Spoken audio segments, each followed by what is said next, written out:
মায়ের পেট থেকে আসার পরে লক্ষ্য করুন, মায়ের পেটের মধ্যে যখন ছিলাম ওখানে কোনো রোগের জীবাণু ঢুকতে পারে নাই।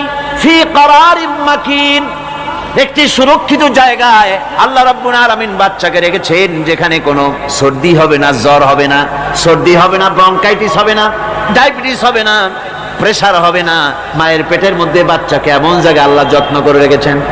এই বাচ্চা যখন মায়ের পেট থেকে বেরিয়ে এলো তখন তার পরিবেশ অত্যন্ত খারাপ।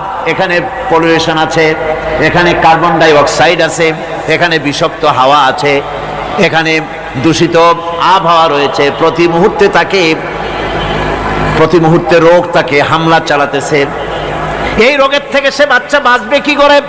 এজন্য রব্বুল আলামিন তিনি এমন রব, মায়ের বুকের মধ্যে যে খাবার তৈরি করলেন বাচ্চার, ওই খাবারের মধ্যে বাচ্চার ওষুধও আল্লাহ পাক বানায়া দিলেন।